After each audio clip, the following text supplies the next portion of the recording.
Hello all. आज के इस लेक्चर में हम टाइप्स ऑफ इनहेरिटेंसेस के बारे में बात करेंगे। Based on the number of base and direct classes, inheritance is of 5 types.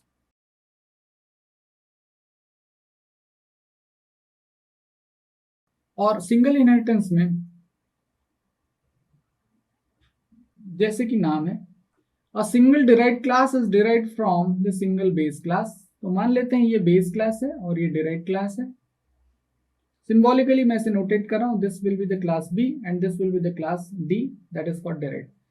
तो यहाँ पर हम इन क्लासेस को यदि सिंटेक्स की तरीके से लिखना चाहे तो मैं यहाँ लिखूंगा let's say class B, so this will be the base class and here I'll define the members, and to inherit this derived class the simple syntax will be that is class D and VM of B, and this will be the syntax of derived class. So this is the single inheritance जिसमें कि एक base class होगी एक derived class होगी। This is the syntax of base class. यहाँ पर हम members define करेंगे आगे। ऐसी डिराइव्ड क्लास के भी मेंबर्स हो सकते हैं, और डिराइव्ड क्लास डी को जब हम इनहेरिट करेंगे तो विजिबिलिटी मोड यूज करेंगे और बेस। तो यहाँ पर based on this visibility mode again 3 modes of inheritance will discuss. So this is the single inheritance. Second inheritance is multiple inheritance.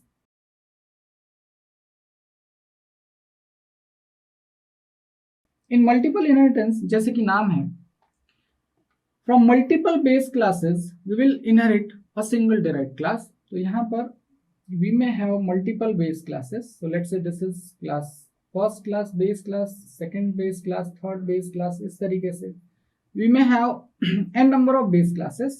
I'll name it as, let's say this is B1, this is B2 and this is Bn class, और यहां से हम एक derive class derive करेंगे।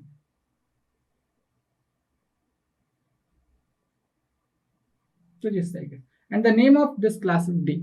So in multiple inheritance, a single derived class will be derived from multiple base classes.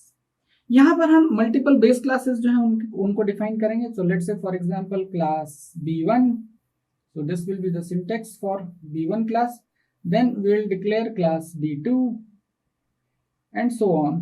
We will be having n number of classes, और इस तरीके से हम यहाँ पर क्लास Bn भी डिफाइन करेंगे। Let's say class Bn, and finally we will derive the class D. The syntax will be, so class D and VM of B1, comma VM of B2, comma dot dot dot VM of Bn। कुछ इस तरीके से derive class का syntax होगा। तो यहाँ पर हम देख सकते हैं कि एक सिंगल क्लास डिराइव हो रही है और यहाँ पर मल्टीपल बेस क्लासेस है। तो जब हम मल्टीपल बेस क्लासेस मेंशन करेंगे तो हर बेस क्लास के साथ हम विजिबिलिटी मोड भी यूज करेंगे, क्योंकि ऐसा हो सकता है कि हम बेस क्लास के कुछ मेंबर डिराइव क्लास के किसी दूसरे सेक्शन में ले जाना चाहते हो, दूसरी बेस क्लास के मेंबर हम यहाँ डिराइव क्लास में किसी दूसरे विजिबिलिटी मोड में लाना चाहते हो। तो इस तरीके से हर बेस क्लास के साथ आपको उसका विजिबिलिटी मोड यूज करना पड़ेगा और comma separated list of base classes आपको वहां पर मेंशन करनी पड़ेगी। So this will be the general syntax for the derived class in case of multiple inheritance, जिसमें कि एक सिंगल क्लास डिराइव्ड क्लास बहुत सारी बेस क्लासेस से डिराइव होगी। जो थर्ड टाइप ऑफ इनहेरिटेंस है that is multi level inheritance.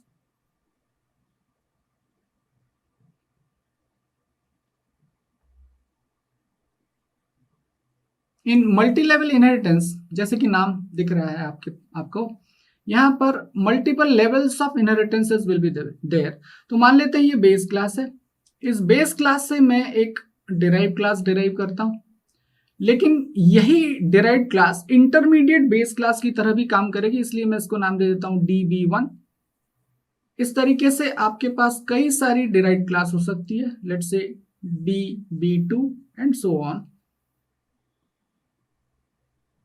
DBN, and finally मैं यहां पर एक last derived class D derive करूंगा। So this will be the structure of multi-level inheritances.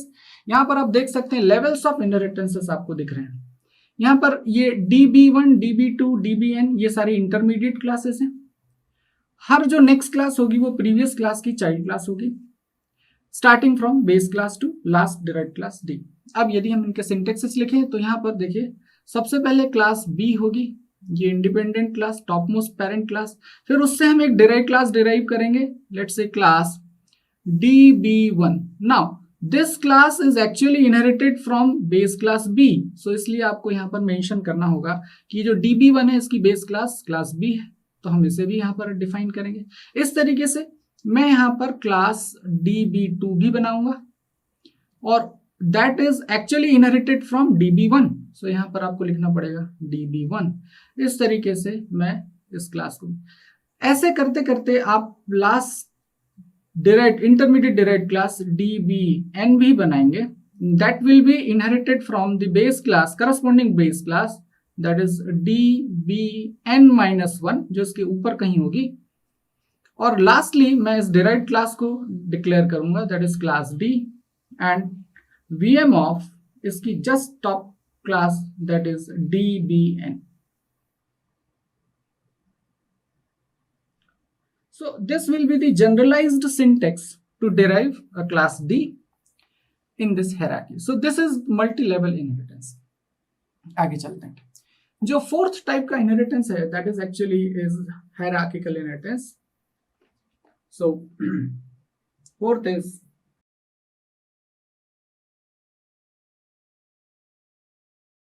in hierarchical inheritance, more than one derived classes will be derived from a single base class. So this will be the general structure for hierarchical inheritance. So let's say this is the topmost base class. So this is derived class 1, this is derived class 2. Likewise, we may have n number of derived classes. The general syntax we can write as सबसे पहले class B. Now class B is the independent class that is topmost base class. और यहाँ से अब हम बहुत सारी derived classes derive कर पाएंगे. तो let's say the syntax will be class D1. Now D1 class के लिए base class B है, तो मैं यहाँ पर VM of B लिखूंगा। इस तरीके से मैं सेकेंड क्लास D2 भी डिफाइन करूंगा, डिक्लेयर करूंगा। Syntax will be now the same base class B will be used as base class, तो यहाँ पर VM of B। लाइकवाइज मैं यहाँ पर लास्ट क्लास डिफाइन करूंगा दैट इज क्लास DN, और इसके लिए भी बेस क्लास सेम B ही होगी। So this will be the class structure.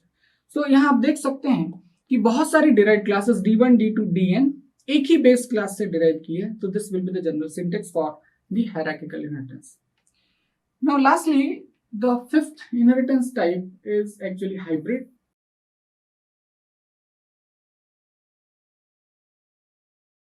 Now hybrid inheritance is actually the combination of any two of the inheritances. Means if it is the combination of more than one inheritances, different type of inheritance, then it will be the hybrid inheritance.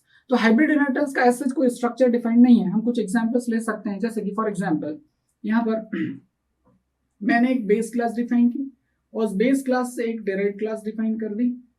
यहाँ पर फिर से मेरे पास एक और class है और इन दोनों क्लासेस से मिलके मैं एक और क्लास बना रहा हूँ जिसमें भी द स्ट्रक्चर। नाउ यहाँ पर यदि हम बात करें सो यहाँ this is actually the single inheritance and this is actually the multiple inheritance, the combination is there.